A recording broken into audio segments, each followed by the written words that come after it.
evening, Turks and Caicos. I'd like to welcome you to this episode of This is What's Up 3.0. I'm your host, Honourable Howell, and with me this evening, I have the Honourable Rachel Taylor with me this evening, our Minister of Education, Youth, Culture, and Sports. I got all of that? Library services. And Library services. And okay, look at that. They give you such a big portfolio. And the MP for ED9. How you doing this evening, Ms. Taylor? I am great, and how are you? I'm pretty good, actually. I'm pretty good. I think it was last year that me and you had a conversation here, right? Definitely. It's around the same time, too. Around the same Getting ready time. for the reopening of school. Buddy, definitely. And since you brought it up, the reopening of school, what's on everybody's mind is, are we ready? Are we ready when it comes to, do we have all our teachers in place? Are we ready when it comes to maintenance?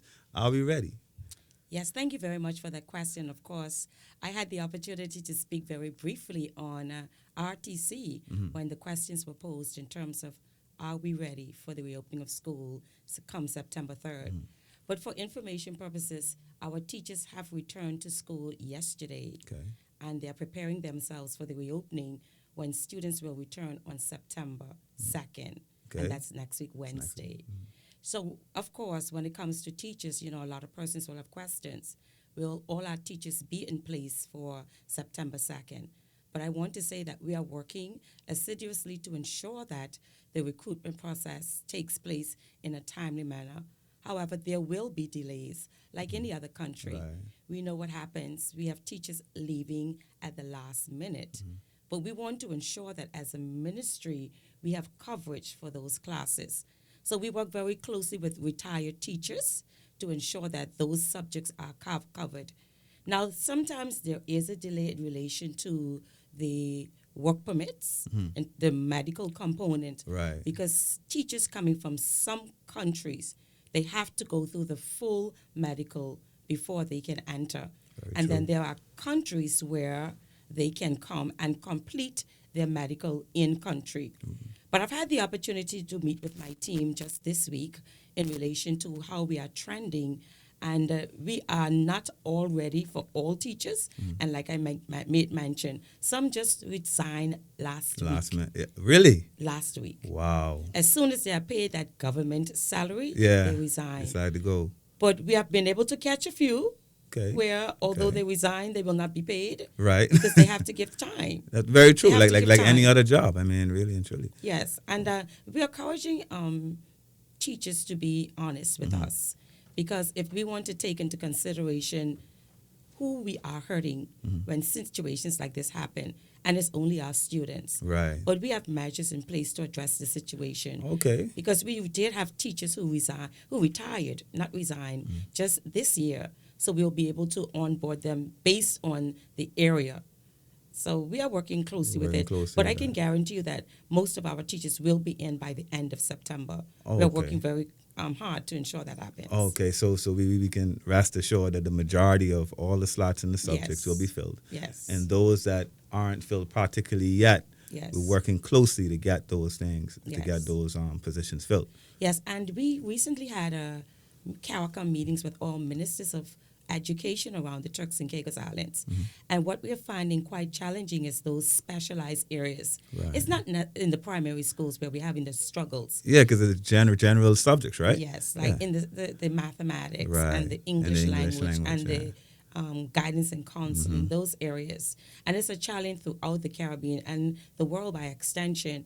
But within our primary schools, we are so grateful that a lot of our students have taken on the opportunity to gain their primary as well as early childhood training right here at the community college. Okay. Now, the good part about that, since we mentioned it, is that the community college is working very closely with the Department of Education. So those students who are currently in training at the community college, they are being paired with current educators within our school system as a mentorship program, which is quite effective. So do you think that will then fast track and to make sure that these kind of gaps aren't there? Because then obviously if you have, the on-the-job training and you have the mentorship, you're able to pass that, then you will be able to, I guess, fast track into the workforce or the work with the government. That's a very good point that you made, fast tracking. Yeah. It's just like the internship and apprenticeship program. Right. So, and then we're going to be working very closely with the NIAP, the National Internship and Apprenticeship Program. Mm-hmm. So, in collaboration with the mentorship program, Mm-hmm. we want to bring them into the system and pay them Right. while they go through the mentorship and internship opportunities. And like you said, it will be an easy transition, matriculation into the Yes. government sector Yes. or the private schools. No, definitely, because we Yes. need teachers all around. Yes. You mentioned NIAP. I want to get there, but I want to ask this question because obviously I'm in the construction field. Right. So I know you're working alongside PPID to get the maintenance of the schools and get them ready. Do you feel that the schools are ready or at least been able to be maintained so that we can be open school next week? Yes, we will be ready. I actually had a meeting with updates just today from the Ministry of PPID. So all the bids, the contractors are in place, and they will continue to work. Now, a lot of the schools didn't have much of a maintenance to do this year. A lot of it that needed to be done had to do with plumbing. Right. That was a major issue. Right. But we are working assiduously to ensure that those challenges that we currently experience are put in place Right. for the reopening of school. Okay. And as I mentioned also, we are taking the opportunity to ensure that if there are schools with massive maintenance work, that it will be done after school hours Okay. upon the opening of school. But they have guaranteed me that maintenance will be done in a manner in which schools will be able We'll to be able reopen. to reopen. So it will not Okay. hinder Okay. the opening of schools. Okay. But I also want to make mention, in speaking with PPID, they did make mention the reason for some of the delays in terms of the contractors not completing the bid effectively. So in response to that, PPID has indicated that they will carry out additional workshop.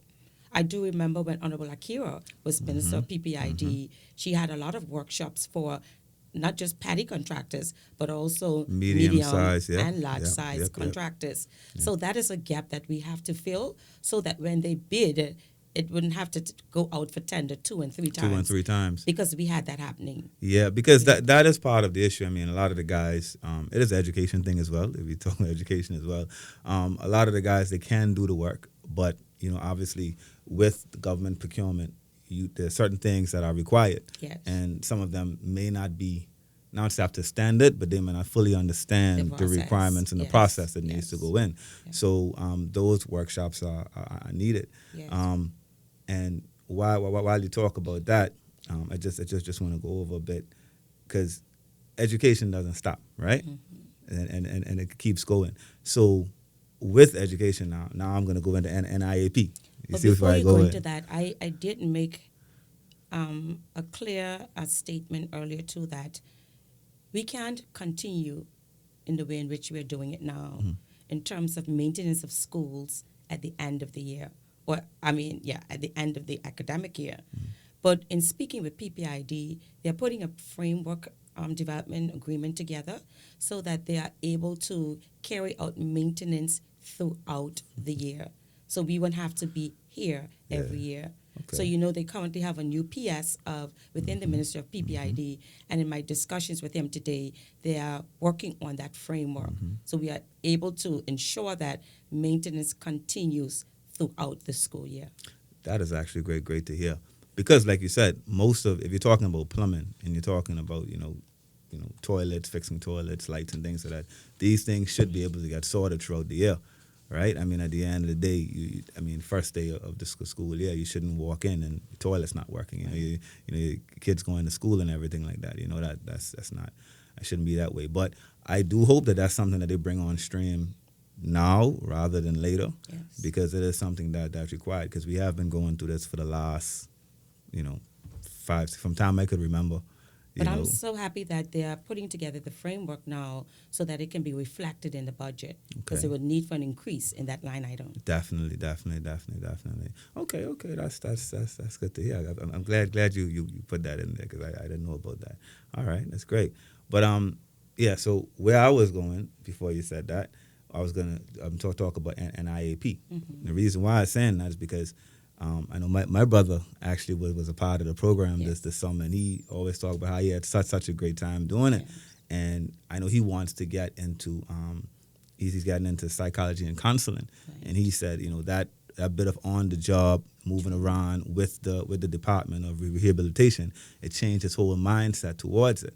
Right? Where do you see this program going, and have you been able to, I guess, connect students with companies for long term career improvements or long term career placements? Yes, that's a very good question. The NIAP program has just concluded its fifth year, and has been very successful. Each year we see the cohorts increasing, but it has to be in partnership with the private sector. So government, of course, through the various ministries and departments, they onboard students. The good part about the NIAP program is that it takes into consideration students' field of study. So if you're in the area of psychology, law, teaching, music, whatever your career is, we try to align you with industry within your field. So that is very critical for us. Now, the students are quite excited. Yeah, yeah. Now, the NIAP program was an intentional act Okay. because I do remember as teacher, principal, hearing students complain that an opportunity is afforded for them to go to college, to go to university. But the cry has always been there is no employment upon return. Right. So we had to Right. work alongside the scholarship unit to say we're going to make amendments to the bond. Years ago, the bond indicated that you had to return home and work for government. Right.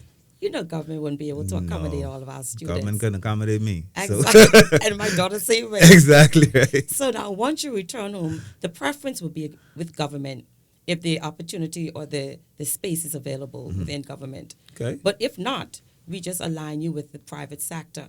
But the good part about it is that once students complete their studies, they are now entitled apprentice. So if they return home, we will pay them to work for up to 2 years until they find permanent placement. Okay. But going back to now the easy transition, those companies who have had students in the internship program, let us say for 3 years, they easy matriculate into the workforce. Very true. And I see that happening with government as well.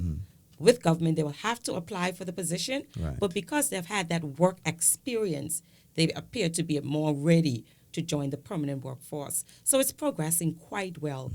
But we have decided that why not provide the opportunity for our SNAP students? Right. These are neurodiverse students.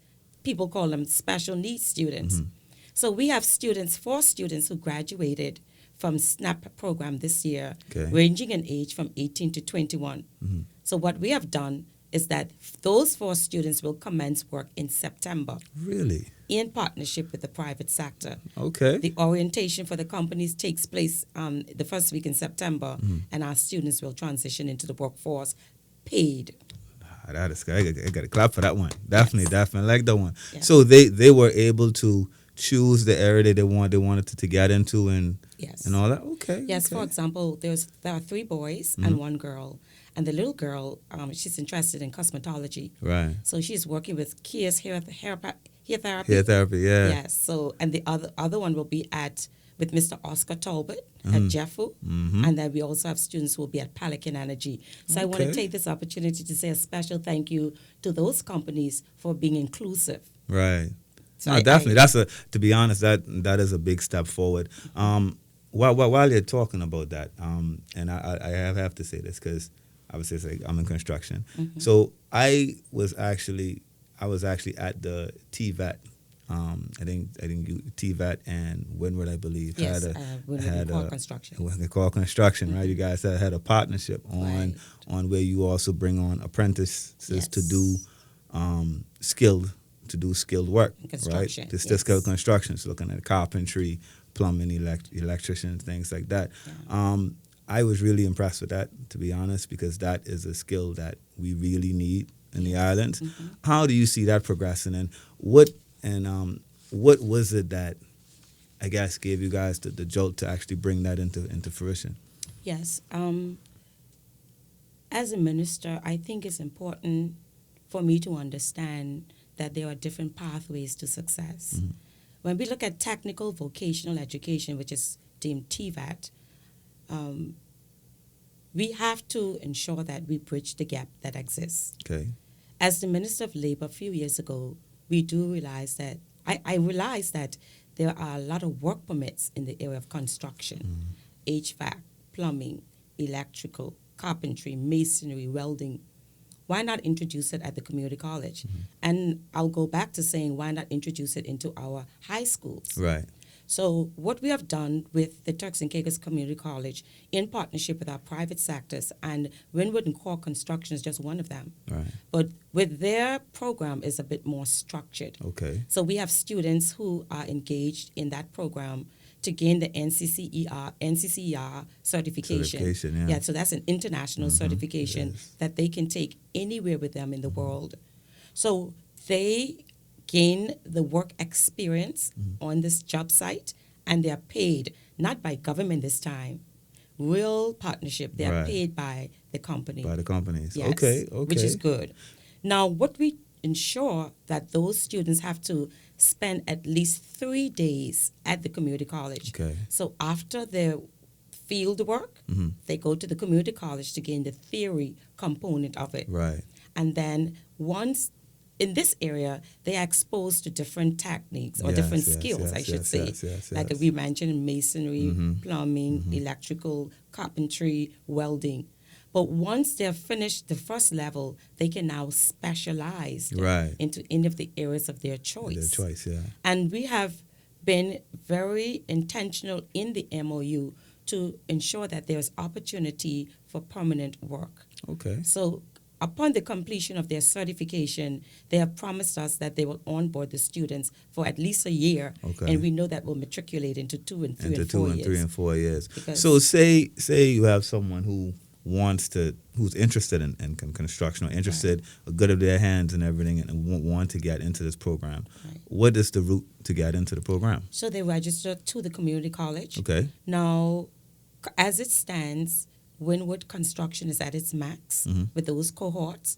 But as students register, we will continue to partner with other companies. Right. We have already begun reaching out to other companies too, Okay. so they can partner with us in the event that we have students register Right. and want that path. But apart from that, we also have individuals who already have the skill, but not the The certification. not certification, yeah. So It's that's one the there as prior well. learning assessment recognition program, Okay. where they come with the skill and we provide the theory component of it. Okay. And that is in partnership with Hearts Trust out of Jamaica. Okay. So we work very So closely with them. so those with the skill can come. Same process. You sign up to the community To college. Turks and Caicos to Community Turks and Caicos College. Community College. Yes. And you got your certification while Yes. going through the theory. Yes. And you got the same NCCR Yes, certification. certification. Notice. Okay.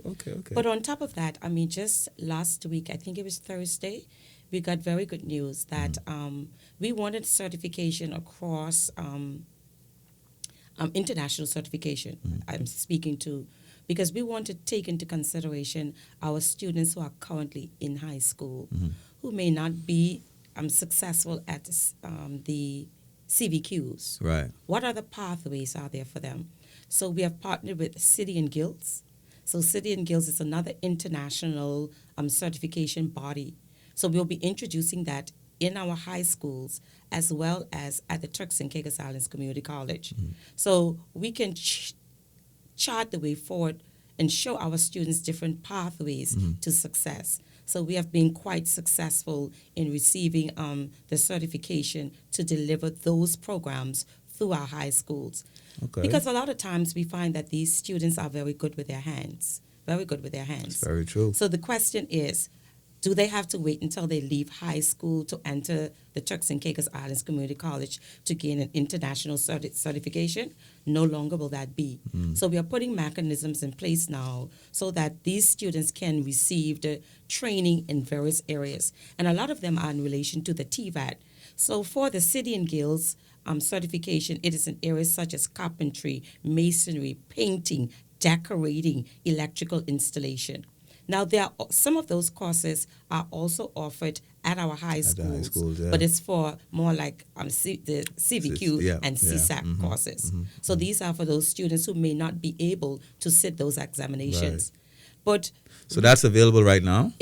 we just got the certification. So Okay. now we're going to be introducing it into our schools. Right. Yes. All So right, that's all going to right. take place very, very soon. Now, I really love what you're saying because that is going to fill a very huge gap. Yes, Because it we does. do have very big labor shortages on the island right now, especially when it comes to skilled labor, like we talk about.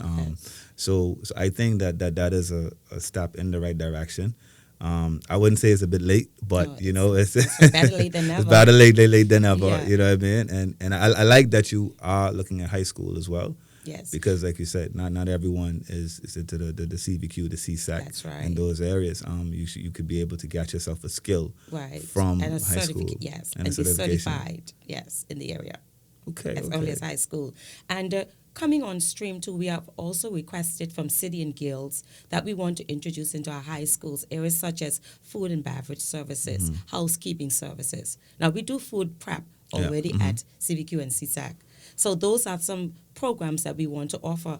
But it's important for us to talk it, Right. but we have to put the manpower in place. Yes. So on board, we just onboard a CVQ coordinator Right. who is going to be working very closely with the City and Guild program, Okay. as well as with the Turks and Caicos Islands Community College. Okay. And the reason being is that the program offerings in our high schools, we want to ensure that these students are able to matriculate into the community college. Into the community college, Yes. okay. And provide also work experience. It's going to be critical. Now, I mentioned last time when I was on the show that we wanted to partner with Grace Bay Resorts. Right. And that is with Clement Howell. I'm pleased to report that we have over 40 students who go to work every Friday throughout the Grace Bay Resorts. And what that does is provides an opportunity for them to build on-the-job training. And, of course, they train not in one specific area, but, across different skills. Different skills, yeah. Within the hospitality sector. Because what that does is it opens them up That's to right, everything else that's exposure. there, exposure. Yes, that's right. Because, as you know, most everybody you think of, you think in tunnel Academic, vision, you yes. think academic, Yes. right? And there's so many other ways to take care of yourself and take care of your family. Now, I heard you mention Clement Howell. Will this be extended to the other high schools? I know you're talking about the City and Guild and everything. Will this be implemented in all the high schools on the islands? All high schools. But the program in relation to the work experience, Clement Howell was a pilot. So we're going to ensure that all other islands are able to capitalize on similar opportunities. Now, I must say that we have been approached by a few companies, hotels, and they are also interested Competition. That's right. And competition is healthy. Yes, it is. But you know what I want to say? I just want to say this to the companies within the Turks and Caicos Islands. And it is across the various companies, not just in construction and hospitality, but also law firms, business sectors. I've seen a massive increase in our students being given an opportunity to gain work experience.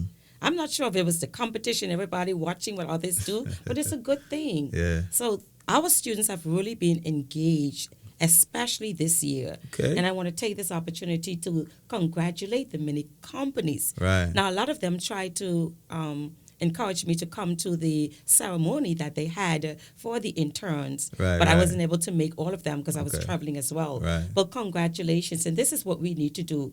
I believe that together as a country, government can do everything. Right. But together as a country, we can provide that exposure for our young people because we have to bridge the skill gaps. I don't Very think true. there'll come a time in any country when you have sufficient people to take on all the job opportunities. But it's important for us as a country to ensure that we upskill and retool our people to be able to take on the positions within our country. Hey, that's a mic drop moment right there. I like that one because, like I said, we have very big skill gaps Yes. within this country right now. And, I know a lot of people like to talk about, work permit holders and all this, but we have to train our people. We have to train them from high school, Yes. from young, and in all sectors. Yes, and then on that too, TCHTA also reached out to Okay. us in relation. It's the Turks and Caicos Hotel and Tourism. Association reach out to us in terms of partnering with us in relation to students who have completed Turks and Caicos Islands Community College, Right. wanting them to gain work experience, more like an apprenticeship program in managerial positions. Okay. So we'll be working very closely with them, probably mid-September, so that we could venture on that pathway in collaboration with TCICC. Okay. I like that. I'm listen. I'm gonna hold you to this because Definitely. if we speak top of the year next year, I'm gonna ask you about who's been collaborating, That's who's right. been together because there's some great things that's coming. Yeah. You know what I mean? And I really hope that our students our students in high school and everything take advantage of this Yes. because this is opportunity that is not everywhere. Let's I be want to honest. say that I'm glad that you pointed to that. I have a lot of young, Turks and Caicos is small. Yeah. And the young people know everyone. They know Yes, the yeah, ministers. yeah. I don't know how they get our numbers, but they get it. But, it is so encouraging to see so many people messaging, calling in, and saying, I want to return. Right. It's time for me to return. Right. So we work very closely with the private sector and with government to ensure that these young people are given an opportunity. And some of them, they have this attitude that it doesn't matter what happens, I'm not giving up.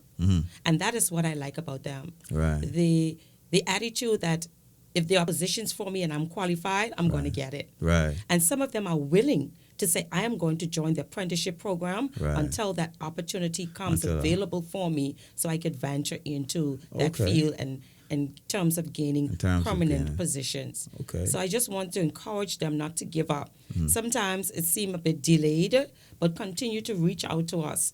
But we are also restructuring the scholarship unit. So therefore, there will be a dedicated person that will be responsible for being in contact with our students, not just our students who are on government scholarships, but our students who are studying abroad, so that we can ensure that we provide them with the information in terms of the availability of jobs. That is a huge gap.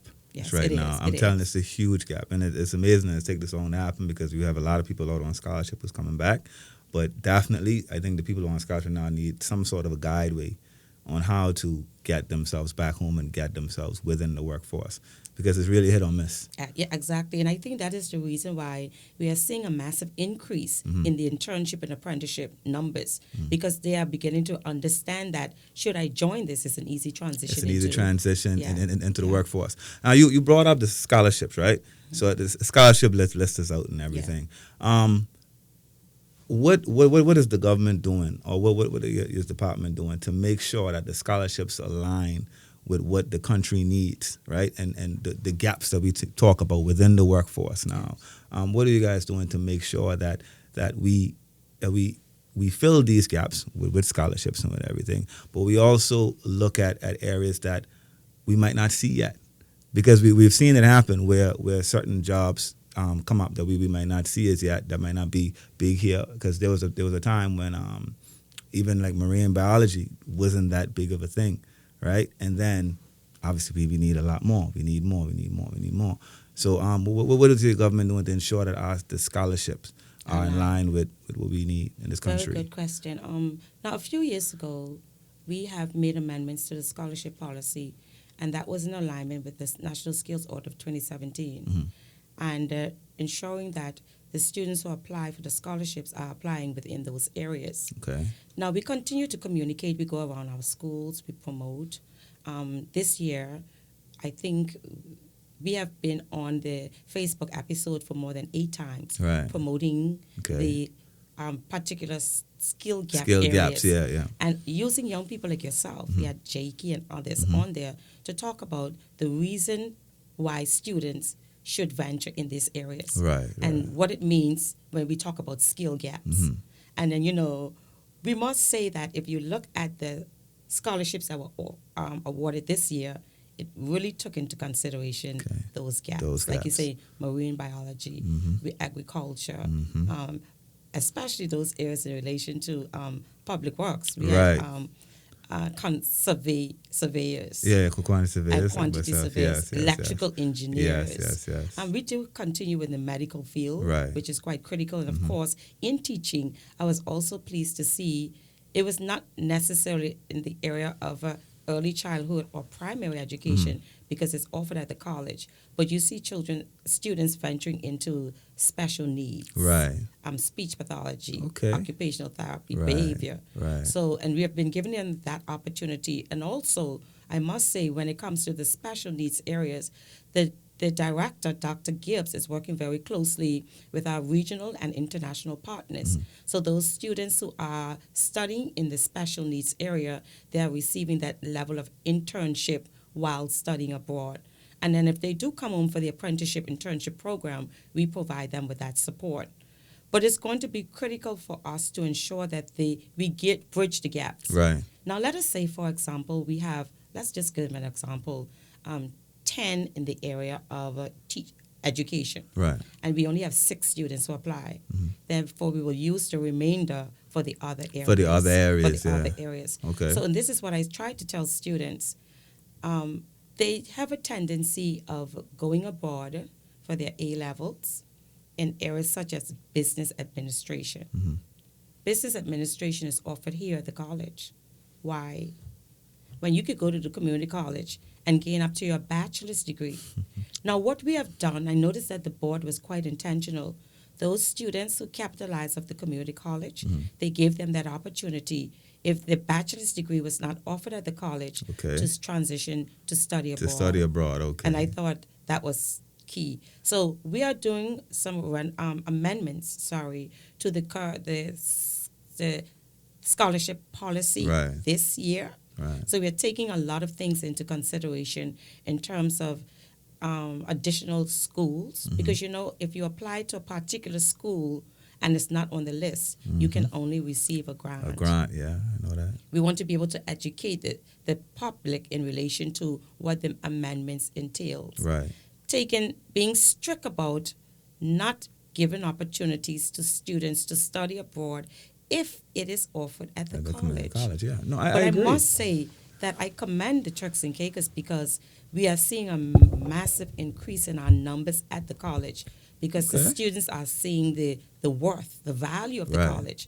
No longer are the days when persons say, I am not going to the community college because my certification is not valued at other institutions. That's not true. But I'll say this.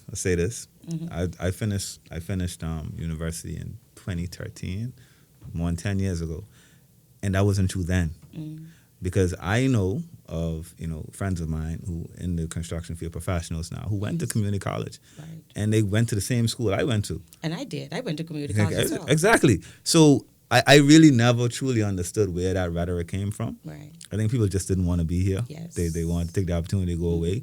But I like the fact that you guys are honing in on the community college because we do have it here. Yes. You understand? And like you say, we shouldn't be sending people to other institutions when we have it here.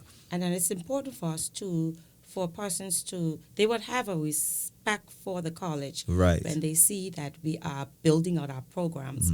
We are now quality assured because we have a quality assurance officer within the college. We are now ISO 2015 certified. So therefore, I think we have to continue to put the mechanisms in place to get us to university status. Right. So a lot of persons think you can come in and within a year or two you can become university certified. No, those mechanisms have to be put in place, like quality assurance. So so what timeline do you see the community college turned into a university? I that say sounds wide, but as soon as it can happen. yeah. If it was up to me, I would say tomorrow I would want it to I happen. mean, But realistically, it will take another 6 years. About 6 years, realistically. you think so? So that yes, Okay. realistically. Okay. I would love to see that day. Yes. Because then we because right now we only go up to the bachelor's, right? We go to bachelor's. We go to bachelor's, yeah. And then we don't have our own certification. It's certified through another entity. to another, okay. Yes, within Jamaica. Okay. While you're on the college, I just had a good conversation. I know that different islands have different subjects, right? I know Providence has certain subjects, Grand Nagar has certain subjects, campus, right? Has there been talks about room and board or anything about expanding the college in that type of way?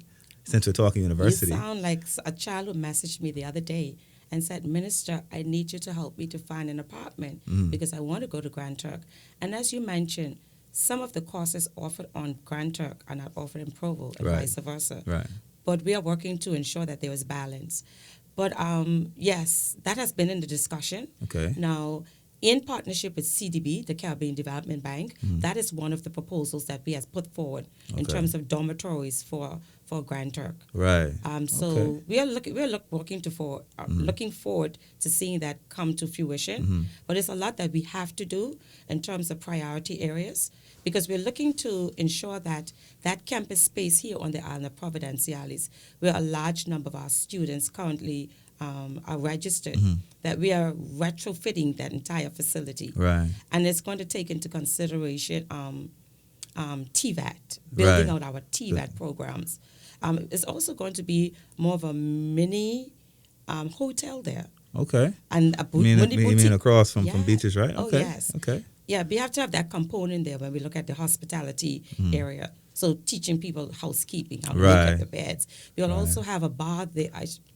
So when we do mixology. Yeah. So the restaurant will have that component. Right. Exactly. That social life is important, you know. No, it is. No, it really is. Yeah, so It really therefore our is. students will be able to socialize. We also have an auditorium that will be attached to it. Okay. So we're trying to build out our programs so that it will encourage more of our students to remain home. So I'm looking forward to that. Now, that is going to be a huge project. I don't want to say the millions, but it's going to be a huge project that I'm looking forward to come to fruition. You know I'm a guy of timelines. Yes, I I know. question everybody about timelines. So in your mind, I know you're talking to Tuscaloosa Island people. In your mind, when would you say realistically something like that could be pulled off? Because I would love to see that.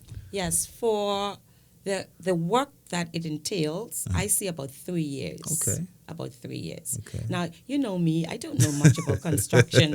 So when I talk, I'm like, okay, if we get the money, why can't it be Why completed can't it be done right in that away? short period of time? You got But if we tender can get it done documents and even everything. earlier, I'm looking forward to that. But Okay. in terms of South Cacos too, we want to ensure that we continue in the pathway of lifelong learning. So as I mentioned last time, we do have our satellite campus on the island of South Cacos, and a lot of the South Cacos residents have taken up the opportunity. Okay, that's good. And then we're now venturing, we've already ironed out our kinks on South Cacos, so now we're going to venture into North Cacos for the Okay. satellite campus. Now, the satellite campus in South Cacos is in partnership with the high school, so it'll be the same thing here for North Okay. Cacos with the Raymond Gardner High School. Okay. That was my very next question, but you answered before I asked. Yeah. I mean, okay, that's great. Now, while we're speaking about education, now it just popped back in my head. Just want to move over a little bit. The CXC results. I was reading, I think it was yesterday or the day before, that the pass rate went up exponentially, I like to say. I think it went from 71% to about 80% About 80% overall, right? overall, yes. That is amazing. What do you think is the catalyst for that? I want to first take this opportunity to congratulate our students who did remarkably well.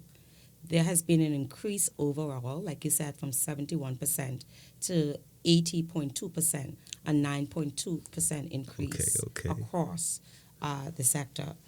Now, it has a lot to do with teachers, the quality of teachers. And it has a lot to do with the professional development workshops that we also provide for our teachers. Okay. We work very closely with the University of the West Indies as well as CXC, because CXC actually has a platform where teachers can gain the relevant information in relation to their field. Right. And then, of course, there's also the opportunity for them to partner with teachers within their field. And we talk about best practices. Right. So the sharing of best practice is also very critical. So I was noticing that there's a level of collaboration among our teachers in collaboration with the curriculum unit that in the Turks and Caicos Islands led by Ms. Oswald. I'm seeing greater collaboration. So this wasn't happening before? It was happening before, but I think it's been strengthened. Okay. It has been strengthened. Okay. I also want to make mention that we have seen an increase in mathematics grades across the Turks and Caicos, as well as in the area of English language. Right. And as much as we talk about the challenges that we experience with students with English as a second language, we are seeing an improvement. So it has to be because of the dedication of our teachers. Right. Now, we also have opportunities for the learning management system that is being led by the DG's office, where persons can gain the necessary upskilling and retooling in their field of study. You're talking about teachers. Teachers, civil servants on a whole. Okay. So therefore, what we do is we strategize along with the principals in saying, what are the needs of your teachers in their areas? Right. So we provide that opportunity through that learning management program so teachers can continue to empower themselves. Mm-hmm. But we realize that mathematics is usually a struggle despite the fact that we are seeing increases in the pass rate, which is quite commendable. But we have to look at it from the basics, the root, what happens in our primary schools. So we have introduced mathematics specialists within our primary schools. Okay. And that supports the teachers as well. Because I do remember when I was a primary school teacher, I was not good in mathematics. Right. So my peer, who deceased, God rest her soul, Mrs. Musgrove, she helped me in mathematics. So if there was a particular topic area that I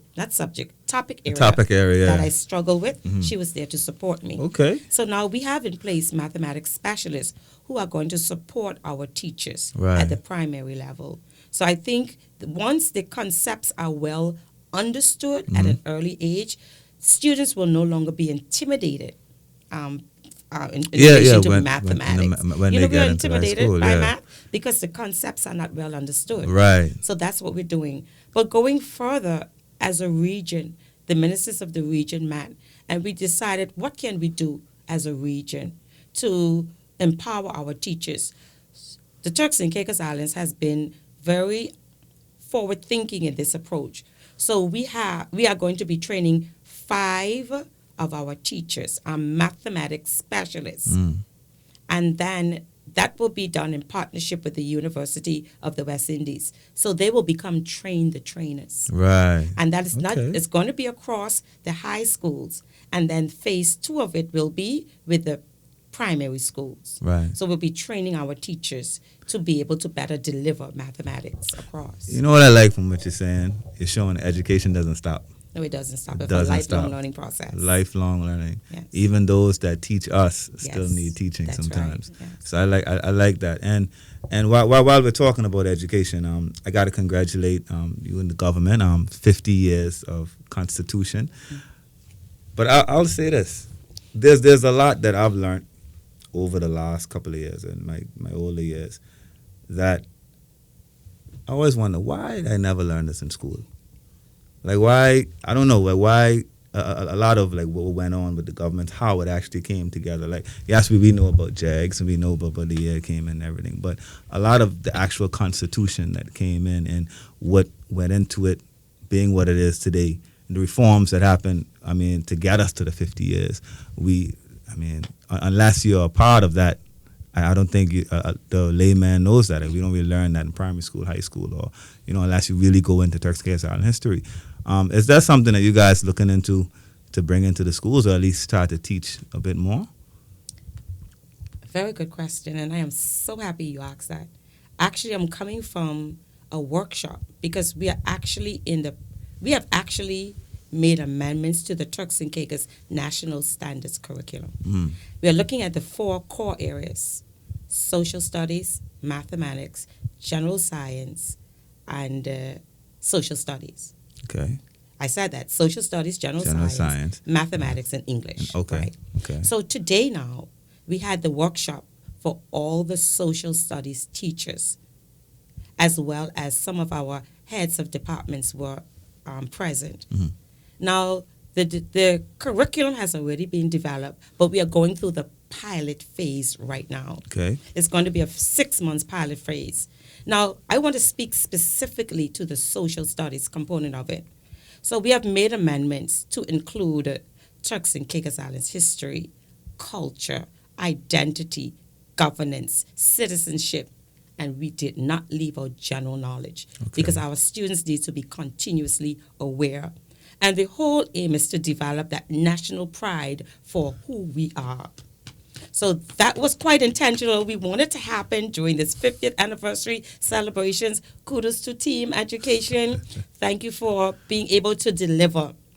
Now, the good part about it is that we have been able to reach out to our teachers within Okay. our schools, both private and government schools. And not only that, we look at our historians like Dr. Carlton Mills, Right.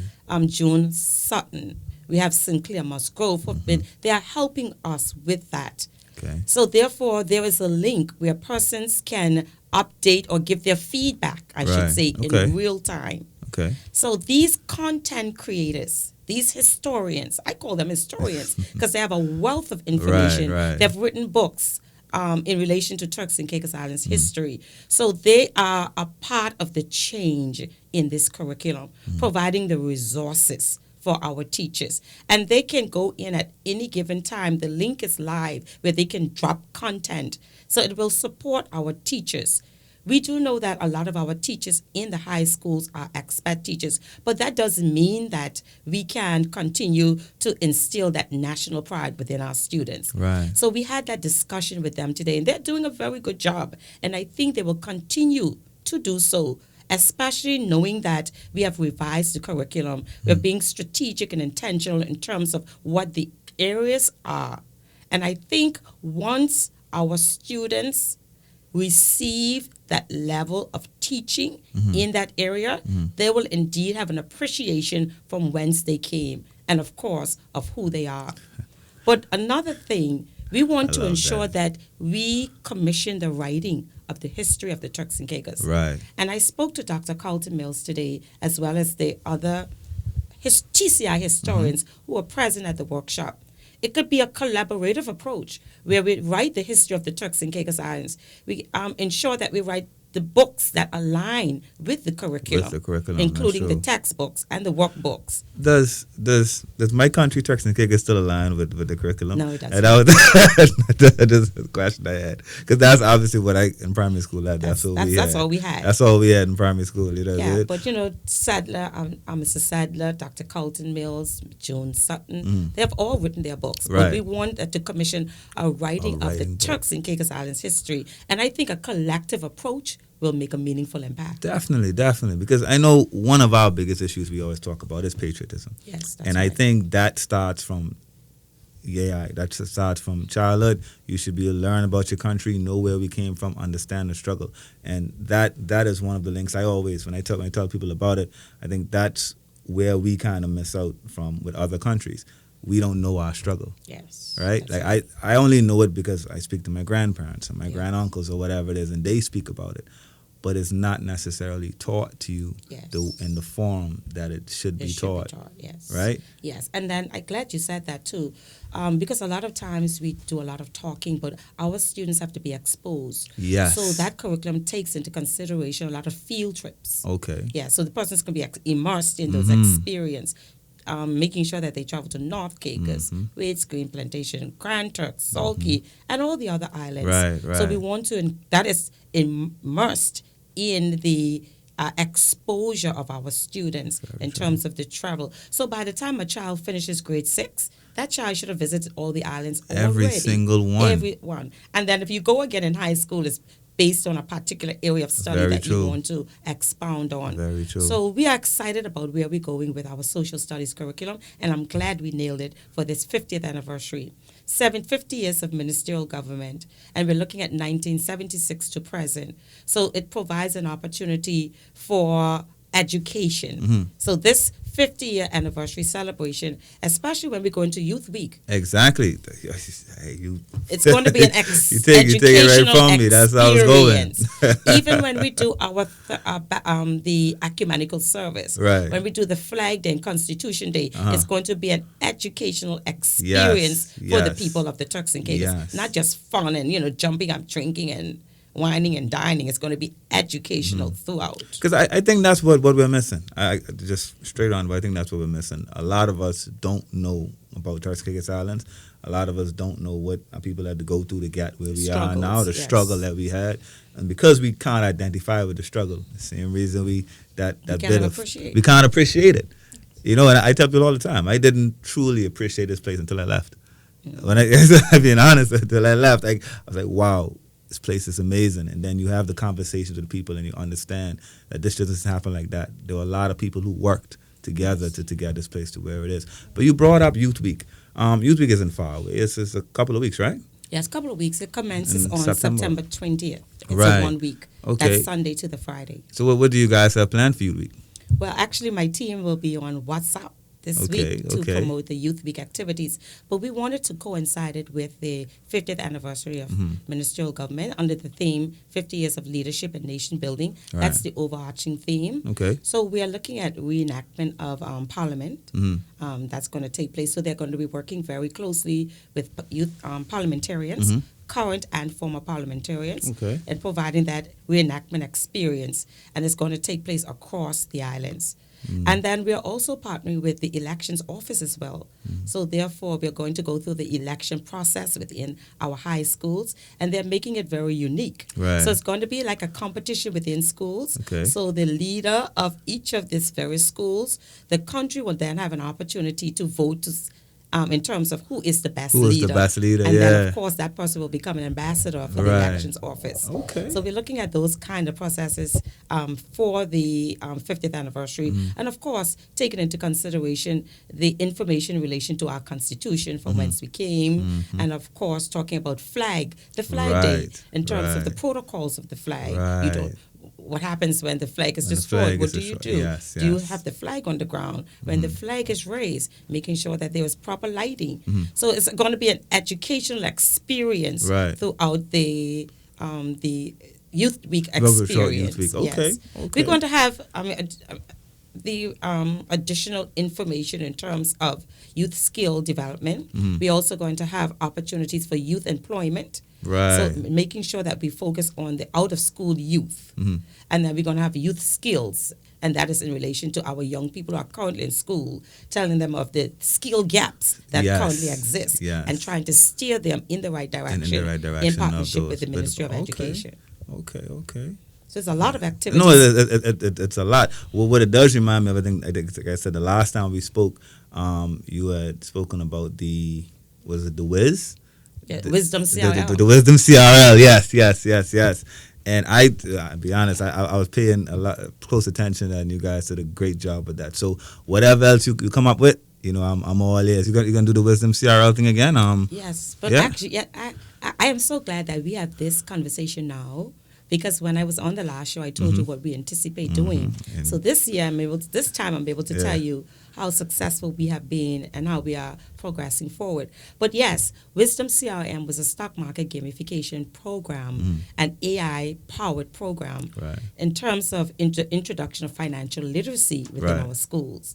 So in terms of being inclusive as a minister, I couldn't just offer it to government students. So we offered to all 4th and 5th form students across the Turks and Caicos Islands.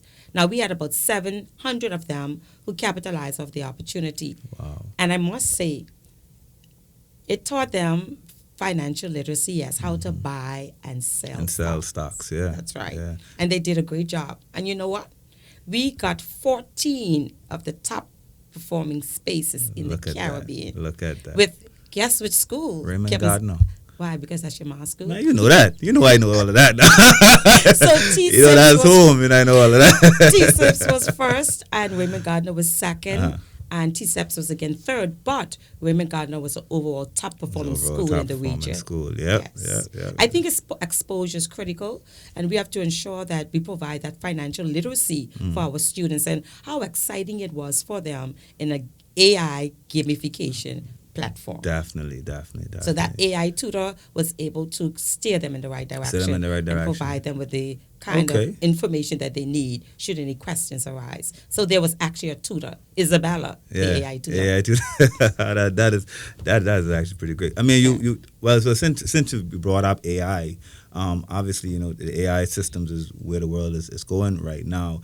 Is there any thought of integrating that into the curriculum or into the schools as it is right now? I mean, not just as in the Wisdom CRL, Yes. but putting AI tools within TCICC and learn how to work with them. Well, to be honest, it's there already. Yeah, But how are we going to expound on it Yes. in terms of policies? So in our Ministers of Government meeting, that's the COSAT meeting of all CARICOM ministers, that too was brought up in terms of where are we going. Right. So as as the Turks and Caicos, we are working very closely with CXC. So CXC has already met with us. Okay. We've given them the scope of work All right. in relation to AI, and that is across primary and high schools. And then, of course, they will be working very closely with the Turks and Caicos Islands Community College, because I want a policy from primary, secondary, and tertiary institution. So they'll be working very closely with us in terms of the intentional incorporation of AI into our schools, looking at the various AI tools and how best our teachers are able to incorporate it effectively. And nothing is going to happen unless you educate and upskill and retool your teachers to be able to deliver on an AI policy.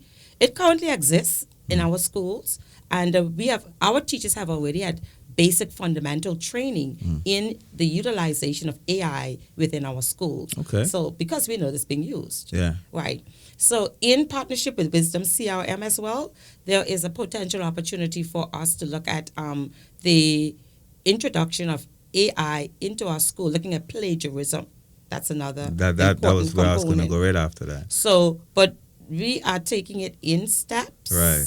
But definitely we are going to be onboarding some of the partnership with Wisdom CRM in an effort to be able to ensure that our students are using AI effectively within their classrooms. Okay. But CXC also presented the AI standards across the CSAC curriculum. So we are working very closely with CXC, and they are rendering support across the region in relation to AI.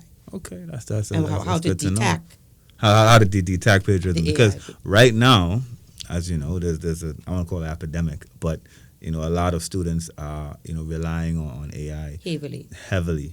You understand? And I'm for AI, but I also am for learning it on your own and using AI more as a tool than as something in place of learning it. Right. And that's where I fail. Sometimes you kind of lean towards, but we still, like you said, I think you always need to learn the basics of everything and use it as a tool. Yes, instead so of AI trying to do the detection work and for AI you. plagiarism, that's critical. So there we are working in partnership with CXC as well as Wisdom CRM. Okay, that's good. All right, so I'm just saying, I want to try and cover all their spaces. We talk about education, we touched on youth. I got to talk about sports because we've had quite a few great sports moments over the years, and I mean, even last couple of months we had guys go over to the DR for the Caribbean Games. I think it's the Central American Games, Central American and Caribbean Games. We had some swimmers still doing well. Yeah, We had the cricket. rugby team doing well, the under 14 football team doing well, cricket. Like all of these sports, I mean, and either are doing particularly well. And obviously, I've been in sports before and all around, and we seem to be doing great. We seem a lot better nowadays. How does your government plan on keeping that course and making sure that we have the coaches in place, making sure these kids have the opportunities to actually get into these sports and to be the best that they can be, and actually probably take it a little further than those before them? Yes, very good question. And I do want to take this opportunity to commend the various federations because in the various disciplines, we can see that our athletes are performing well. And the exposure is what is important. Good. And I think there was a time when people would say that our students need to compete. Right. Yes, but I think the country can see that that opportunity is being provided to them, not just in soccer or not just in rugby, but also in basketball. Yes. You know, even Yeah, I was watching also the basketball. in cricket, Yeah. our national sport. Very true. And they did very well in Colombia the yeah. other day. Kudos to you. Congratulations. So I think across the various disciplines in sports, our federations are making an assertive effort to provide that level of exposure. But zoning in now, my team, and that's led by Mr. Jared Forbes and the Board of Governors from the Sports Commission, we have presented a paper to Cabinet already in relation to looking at grassroots opportunities, Right. Capturing opportunities so that we can identify talent very young. Now, we are definitely going to take that paper back to Cabinet. We had to do, it was approved in principle, so therefore we have to take it back and take it in a phased approach so that parents and children will understand the pathways in an effort for them to develop their talent. Right. Because a lot of times people think that each time you go to Carifta, you're going to medal. It's not going to happen all the time. It's not. No. And we congratulate our students who High athletes. We got jumpers. High jump, long jump. long jump. What was the We had next one? gold and swimming. And so, yeah, we did We have had swimming gold, as well. silver, Yeah. and bronze. Yes. But the thing is that we have to develop our programs Mm-hmm. within our schools, in our communities, from Right. grassroots. Mm-hmm. And in developing those programs, the proposal that I spoke about took into consideration coaches in the various disciplines. Mm-hmm. So we will not be able to bring in coaches for all disciplines at the same time. So we are taking it in a phased approach.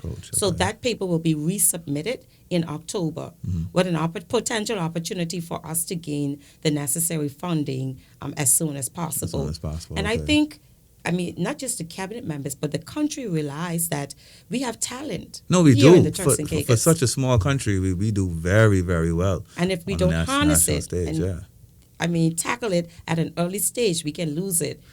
So that's what we intend to do. Yeah. So we want podium athletes. Right. So for podium athletes, it's going to take an approach in relation to how we are going to provide the support for our grassroots athletes.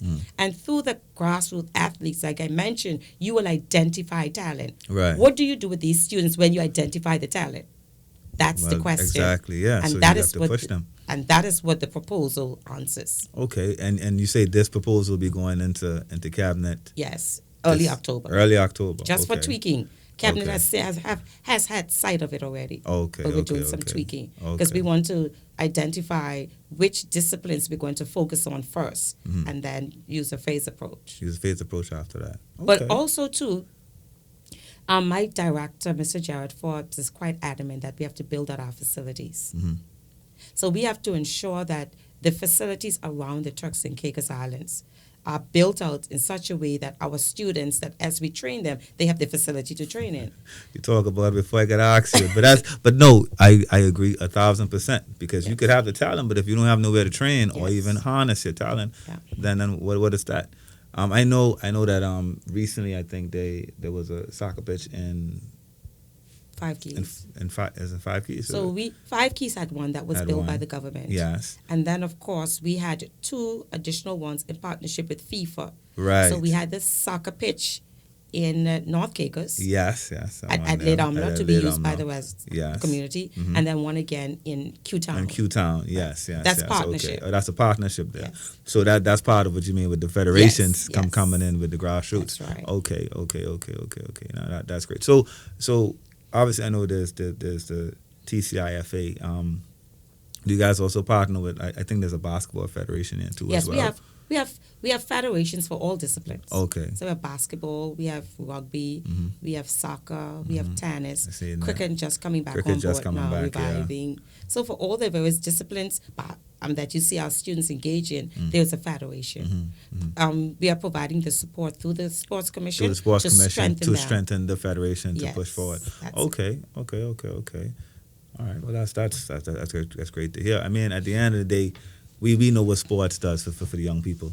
All right, it creates another avenue for them in a lot of ways, and we talk about different pathways to success, right? That's right. And that's another pathway, and we do need to strengthen that pathway however we can.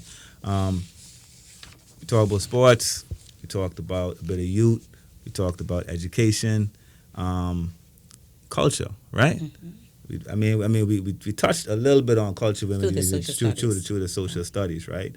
But I think a lot of people in the country think that the culture department doesn't really do much, right? I would like you to change that narrative. What are you guys really working on as it stands? Of course, culture is the way in the life of a people, and it's important for us to ensure that that is understood within our school system. And I said the reason why we have the amendments to the social studies curriculum Right. that focuses on culture. So definitely working closely with the culture department, we will ensure that that component is solidified. And the culture department works very closely within our schools. Okay. Recently, we have introduced massing Okay. massing within our schools. So they teach them, because a lot of them, they only know about Junkanu. Yeah, they don't know. Yeah, Right, they don't. so Yeah, we're you're right. teaching about the massing Okay. within our schools, Within- how they can make their own Make their own costumes. costumes. And I was a everything. part of that, and I was enjoying it. Yes. So, and for this Boxing Day, Right. we want to ensure that a part of Maskanu incorporates massing, and we want a Okay. competition between our schools Right, in right. the area of massing. Right. But culture is alive, and I think the culture department, we can do more, but I think they're working harder in relation to informing persons of Informing persons, okay. what the culture entails, Right. getting out there in the public and ensuring that people understand the culture of the Turks and Caicos. If you notice what happened for the pre-anniversary celebrations, we had the Emancipation Day, Okay. and culture was very much involved.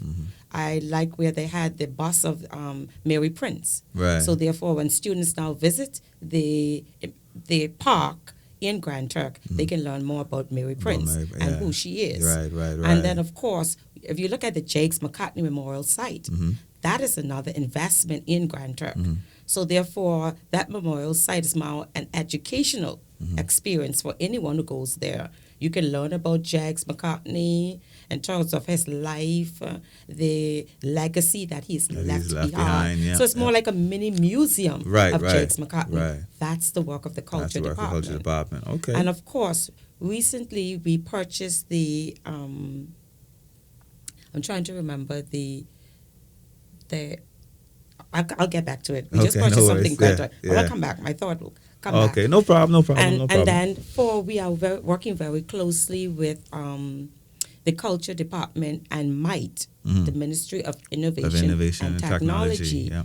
And we are digitizing.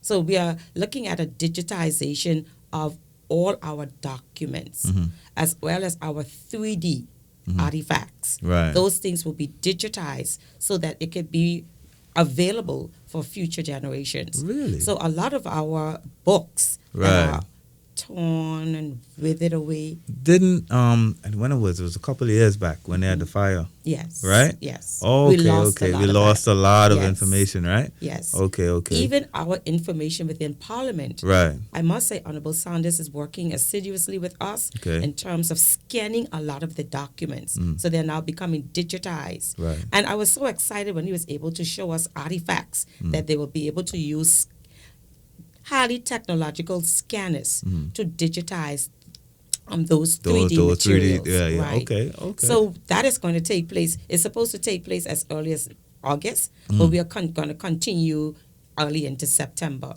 working right. very closely with MITE. So the digitization of our information, and not just the digitization of the information, but the recordings of persons who are still alive. Right. Recording the life, the history of the Turks and Caicos. So those all recordings Yes. would also be digitized. That's how this tie right back into what we was Yes. talking about before. Yes, About now definitely. we had the 50 years and us learning about, who we are and That's right. why we're here where we are right now. And it's important for us to hear from our seniors so they Yes. could tell their story, because we don't want them to die and their stories are gone with them. That's very true, So very we're true. Having multiple interviews across MITE as well as the Department of RTC as well, because it's a part of MITE. We're working very closely to ensure that these recordings takes place. Right, right, right. So these are happening right now? Yes, they're happening. Okay.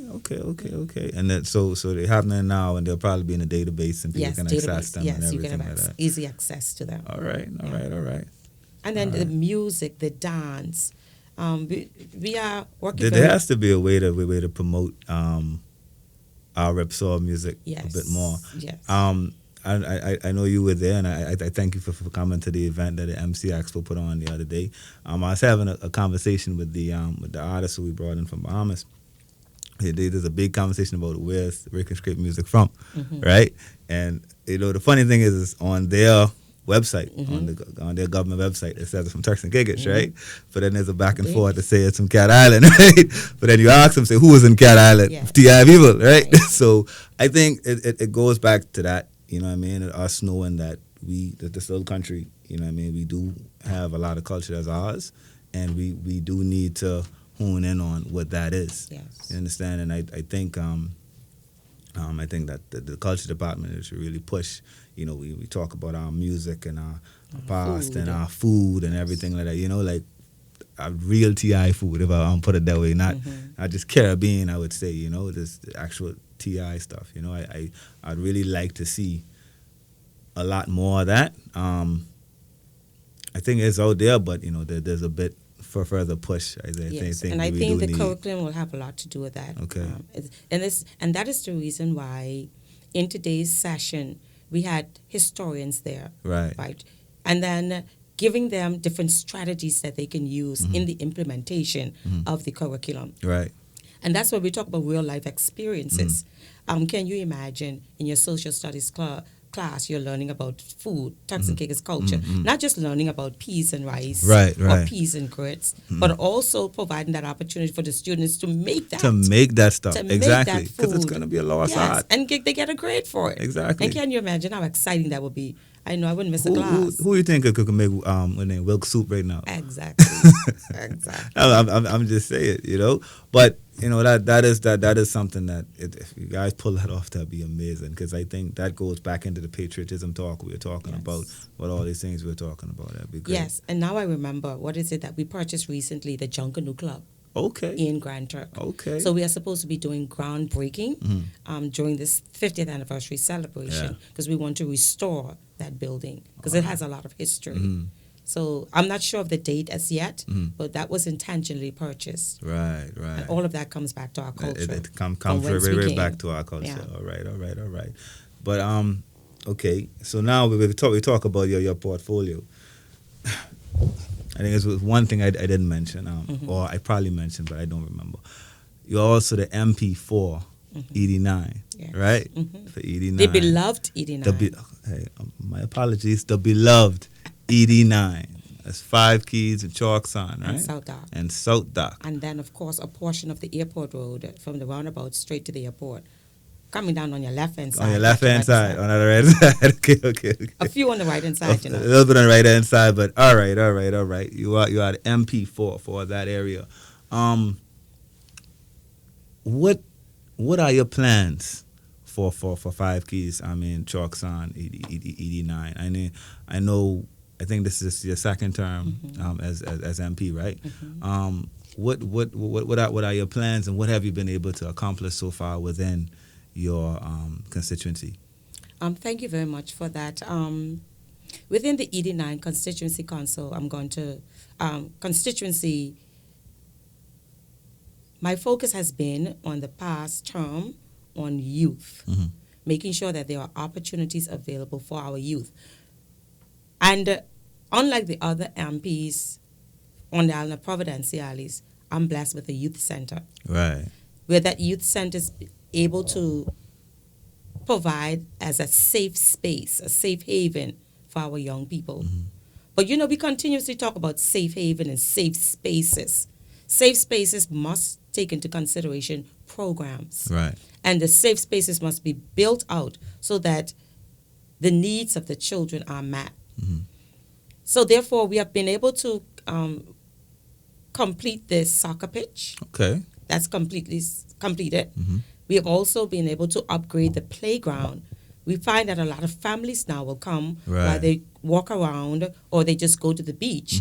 Then they could also have the children utilize the playground. And of course, within the enclosed space, we have built out. Well, this is not the first time you're hearing the boxing ring. Yeah. We have a computer lab now. Okay. And we offer homework assistance there as well. Right. We have dance club. We also have karate. Okay. And we also have boxing, not just for adults, but also for the young people. For the young people. All right. And I'm noticing, too, that Billy Forbes has returned. Yeah. So he's introducing us a soccer club, which will be very exciting. Because, soccer is a thing for our people in 5 Keys. I know. They really enjoy that. Yeah. So it's about the program offerings. Right. So we have been able to intensify those programs, strengthen them. But I must say that it could not happen without the support of the Sports Commission. Right. That's the reason why we were intentional to incorporate the Felix Morley Community Center as an oversight by the Sports Commission. Okay. And that has helped us in terms of structure and Right. program offerings. program So offerings, that's right. running quite well. Now, we also have the Senior Citizens Pavilion. Now, that will be completed for January. And Okay. I have been reached by a company who asked to support 2 initiatives at that center.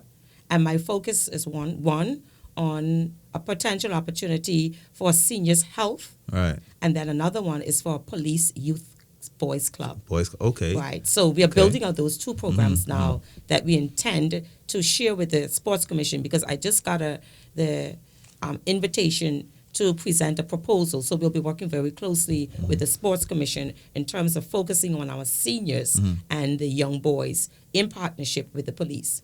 Okay. And then, of course, in the Chalk Sound area, their concern is the sidewalks and the roads. Right. Now, the roads are a part of the overarching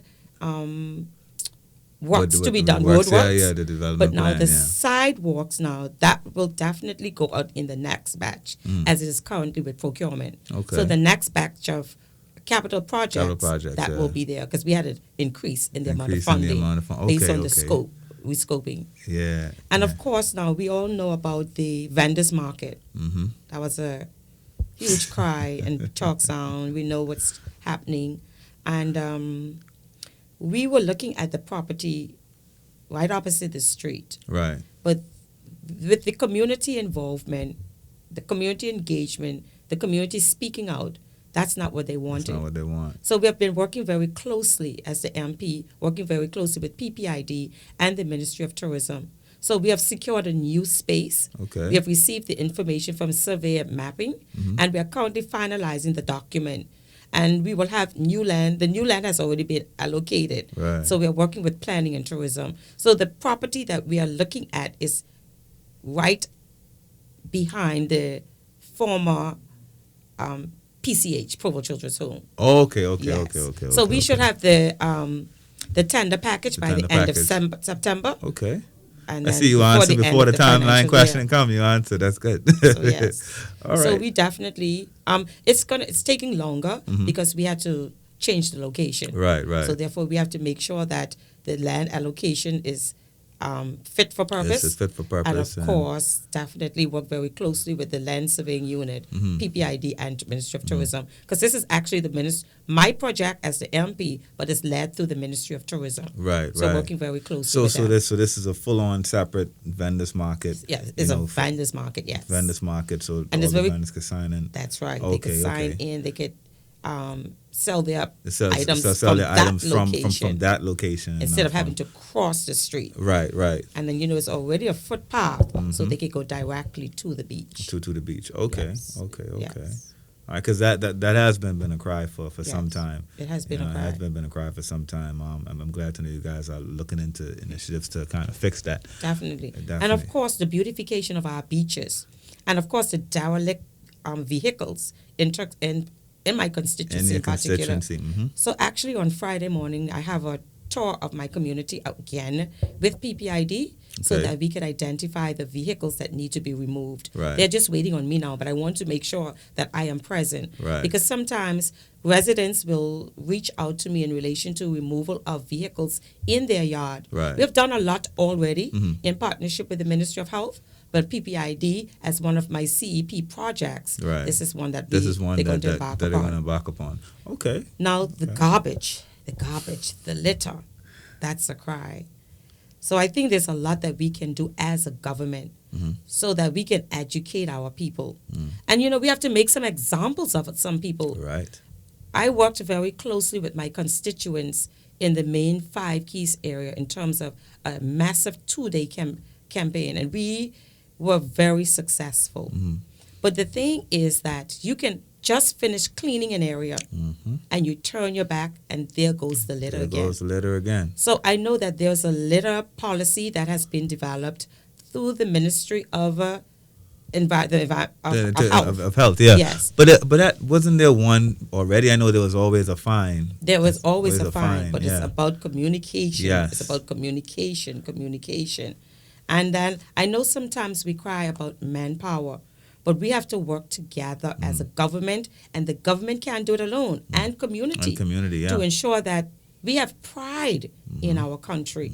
And you see something, you say something. So fines are in place, but we're working the Ministry of Health is working very closely to ensure that that policy is implemented Right. in a timely So manner. so what is that new policy, if you can share that? To some extent, it takes into consideration littering. If you see somebody littering, Right. You are fined. Okay. And then, of course, it takes into consideration keeping the perimeters Right. of your property Of clean. your property. Okay. It also Okay. takes into consideration persons with apartments, persons with large businesses. Right. You are supposed to be responsible for the your litter area. in that area. Yes, yes. And you remember there were times when persons were building the what should I say?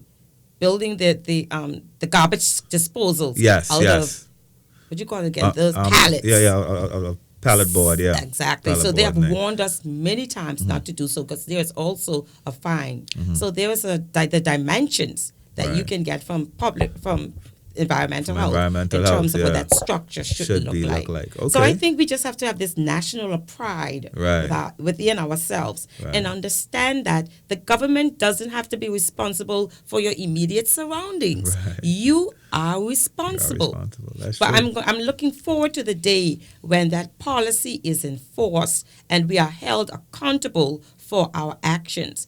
Too many times we say we are beautiful by nature, but are we really beautiful we're by not. nature? You go to some areas and you wonder. Yes. You understand? But I'm glad you used that word enforcement, because I've done a couple of these interviews, and it always comes back to the same thing. Enforcement.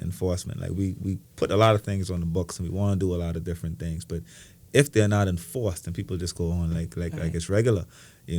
If we want to be beautiful by nature, right? If that is our motto, if that's something that we still stand by, then we have to be held accountable. Yes. Right. I'm quite sure that the Minister of Health will be able to give you even more information.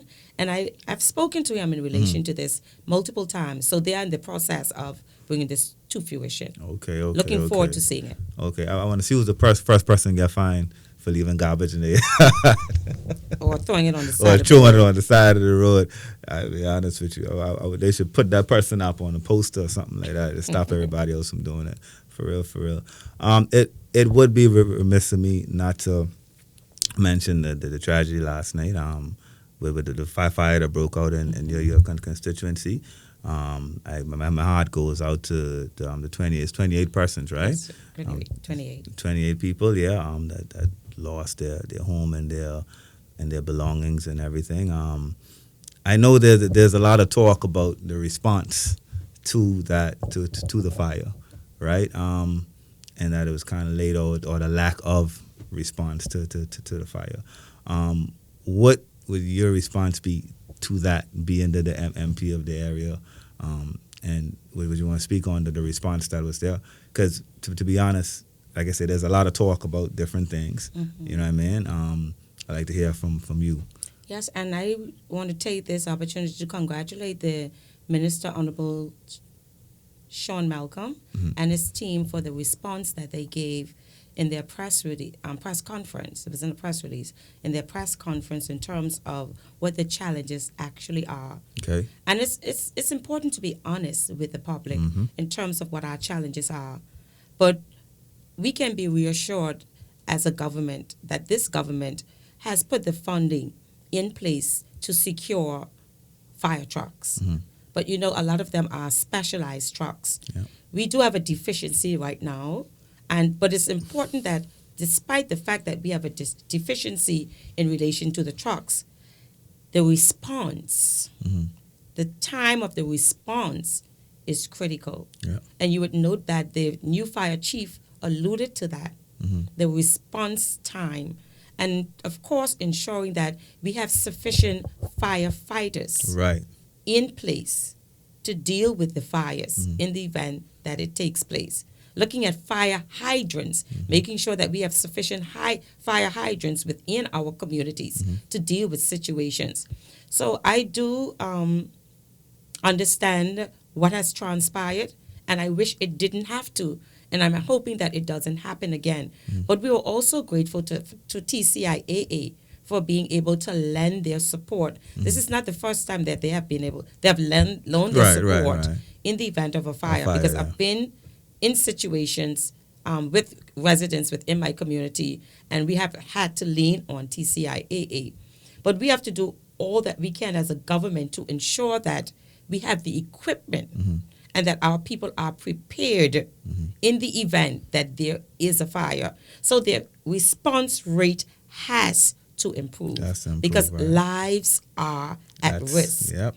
We are thankful to God that nothing has happened, but anything could have happened in Five Keys. Right. But I just want to take this opportunity to also thank the various number of persons, the people within the community, not even in the Five Keys community, who also reached out to support them.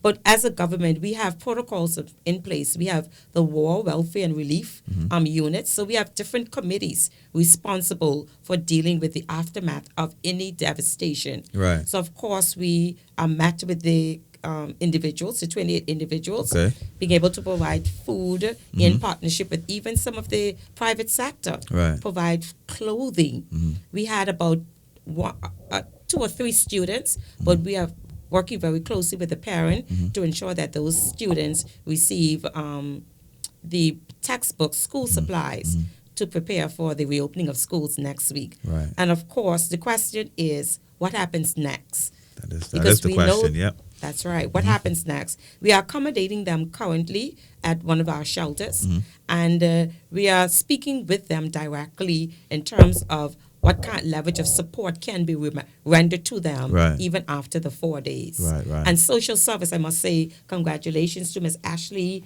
Forbes in terms of the support of her team, Red Cross, DCR, DDME, those entities who are leading in various areas in relation to support for our people.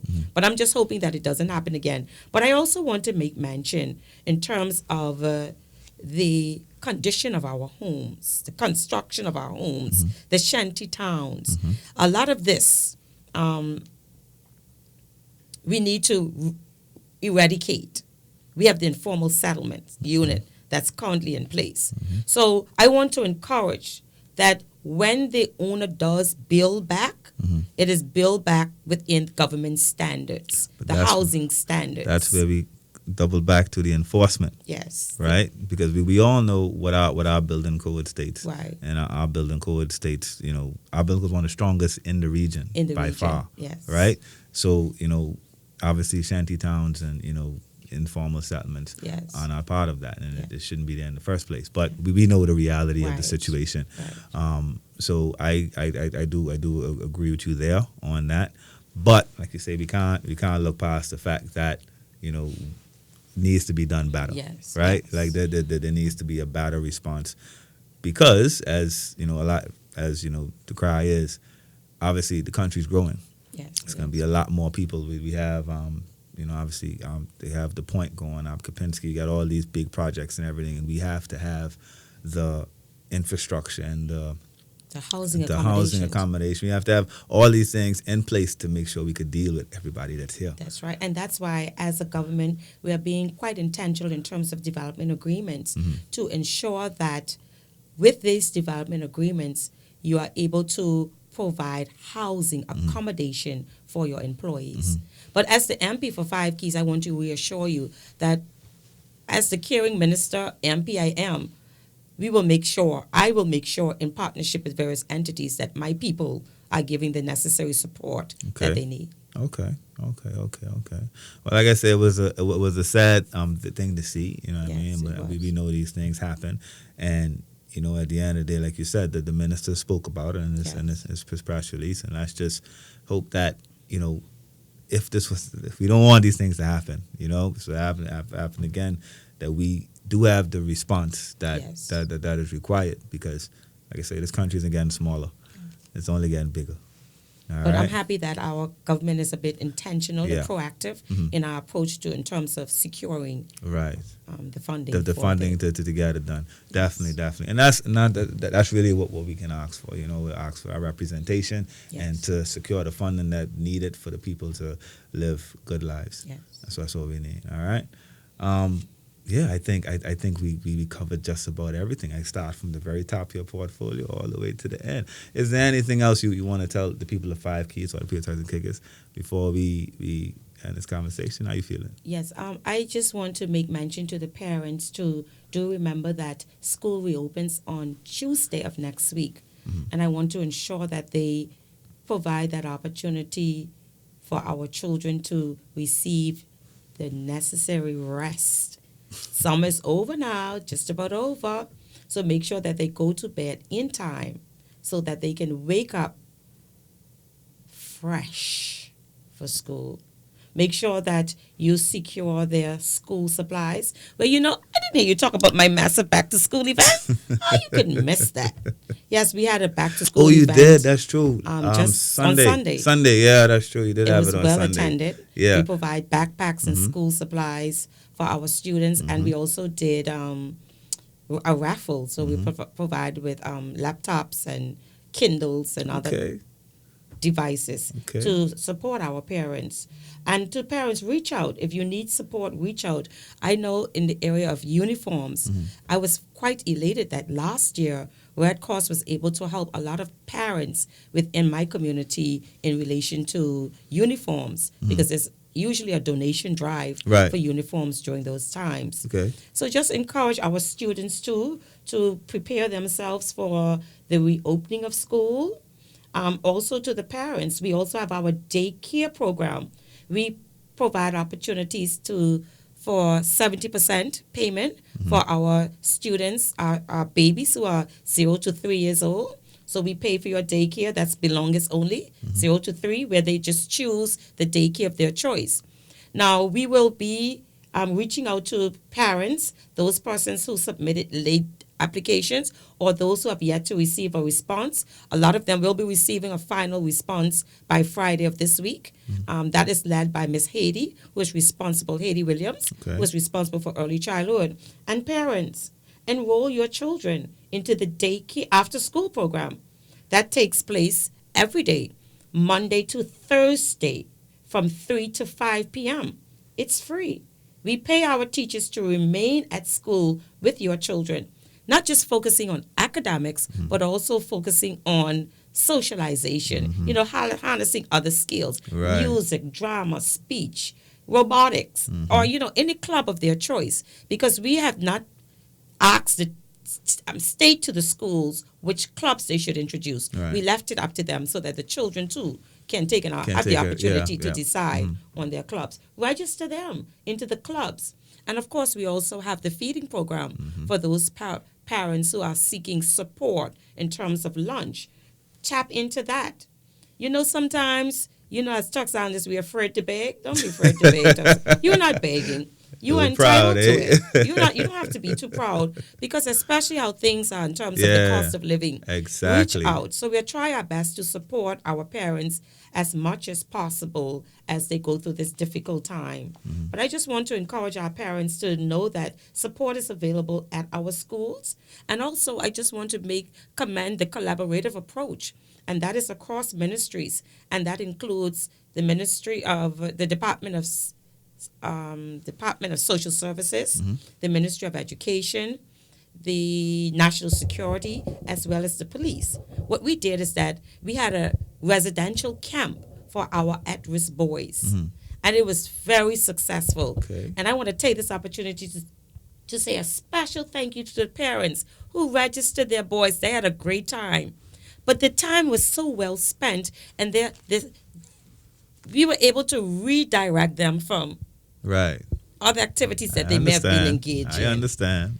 But on top of that, they're currently finishing their final week of TVET camp Right. in partnership with the Turks and Caicos Islands. So these young boys are also gaining a skill, and some of them as young as 11 years old. Okay. So what we want to do is to ensure that that camp takes place throughout the years. Right. And you should hear the response from their the students when they talk about the experience that they have had, where they're focused on areas such as leadership, conflict resolution. That was high on the agenda. Yeah. And team playing. Team building I skills. understand. That it may sound very trivial, but that is a big. It is a big very big thing, especially when it comes to young men and young boys. That is a very big thing. And to be honest, that's one of the reasons why sports is so important. Yes. Because it does help. It help in that area. It but does. I really like that you guys are doing that. And the cadets were quite instrumental. But I'm so impressed with the cadets and the regiment. I was so impressed with the regiment. Yeah, I was. Mr. Howell, all my young men in 5 Keys want to become a regiment. Yeah? I already said to the governor, we're going to put in place, for those ones who do not qualify. Right. We're going to put in place a 1-year internship Something. program that they can easily matriculate should they into pass yeah. based on the criteria. Yeah. My young men in 5 Keys are excited Right. about the level of support that the regiment render in terms of nation building. So they're like, I want to give back. So it's a sense of national pride that they get from being a regiment. Right back into what we're talking about, So, Governor, isn't it? I coming at you because we are going to introduce that 1-year program. Right. And I think it's important. Some of them seem a bit so discouraged that they were not given the opportunity. Right. So I think it's important for that partnership to exist between youth and the regiment. So we can bridge that gap. Whatever the challenges are in terms of them not being able to qualify for that year, we need to put that in place. We need to bridge that gap, whatever it takes. Definitely. So that's for my young man. And I'm proud of my young people in the country as a whole. And we will continue all within our power to support them. Too many times we talk about the negativity, but we are not recognizing the impact that the young people are having in this country, the level of impact. When we look at young men like you, when we look at young men like Mr. Mizik, when we look at young men like Dominic Durham. And I could go on and on and on, but those are the names that come to mind. Doing very well. I am pleased when I see the development, the companies that they have. When I was young, we weren't doing those big things. No, but I'll say this. I'll say this before you go. I like that you're saying that because a lot of the conversation does go around, young people aren't doing anything. Exactly. They like to say that. But that's not really true. That's not true at all. If you were actually paying attention, that's right. The young people are doing some great things. You got even young people within government. That's right. Some of the youngest PSs you ever see in your life, right. DPSs, directors, and such as you know what I mean. That you ever seen. You got young people, like you say, having companies, owning their own business, entrepreneurs. It's at a scale that I think hasn't ever been seen in Turks and Caicos before, and we do need to champion that. That's right. Because, opportunities. Exactly, because there are opportunities out there, and it shows that young people are taking advantage of them, and they are working on them. Now, obviously, you will have some bad apples around the way, but we can't just focus on that. Yeah. And I think that sometimes we do focus on, the young people ain't doing nothing. Yeah. That's not true anymore. I don't think so. That's not true anymore. I think the country has given people a lot of opportunities, and a lot of, like I said, a lot of us have taken good advantage of it, and I gotta say, that's why I talk about national pride, because Turks and Caicos has given a lot to us, a lot to us. Yes. So it's only right that we now give back to Turks and Caicos. Be the change you want to see. Exactly, yes. Definitely. And with that, I like to say I thank you, Honourable Taylor. This was a great conversation. You shed a lot of light to me and a lot of light to a lot of people who didn't know all these things that were going on. I appreciate your time, and hopefully we could come back, if not this time again next year, probably top of the year, and share about what's been going on since then, especially with that paper that you guys are going to put into Parliament. All right. But I also want to make note that being led by MITE, Ministry of Innovation, led by Honourable Saunders, the departments and the various ministries will be provided with an opportunity now to use their space. so that we can communicate to the public in terms of where we are, not just according to the overall general ministry, but Right. by departments. Okay. So you know me, right? So myself and my department teams, we will be on shows quite frequently. Okay, Because I okay. think education is power. Right. Sometimes when you are not aware of, you can't tap into. So that's we want to update the public in terms of what we are doing, shed light on some of the initiatives in collaboration with other ministries as well, so that the young people and the people of the Turks and Caicos Islands can seize the opportunities available. Right. And I think that's important. We need to be seen more than just press releases. We need to be seen and talking to the people, showing them the evidence. This is what I'm doing. And you know what? I will be having a new communication person within my ministry within the month of September. So you're gonna be seeing videos, you're gonna be seeing shots, you're gonna be well, let's seeing see. everything. Let's see. We need to show the people what we're doing instead of just press Cross releases. And I do the agree with board. that. Everything. Cross Every the board. step I make. I don't want them to say, I'm tired of seeing Honourable Taylor and a crew. You will be seeing us. Now I have my individualized person to assist us in those efforts. Okay, because we okay. are doing a lot. Yeah. I was speaking to someone the other day, and as I speak, they say, really, Minister?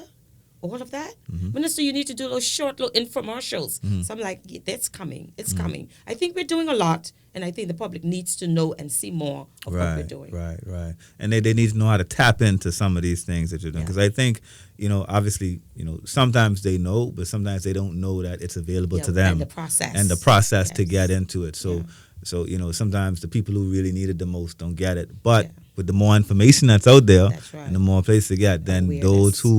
those who need to get it will get it, and those who supposed to get the support will be able to get the support that you guys are putting out there. Yes. You know what I mean?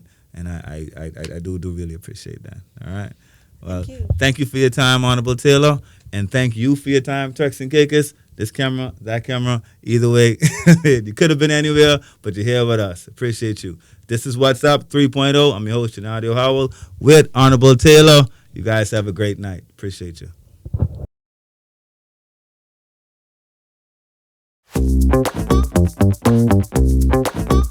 Hey.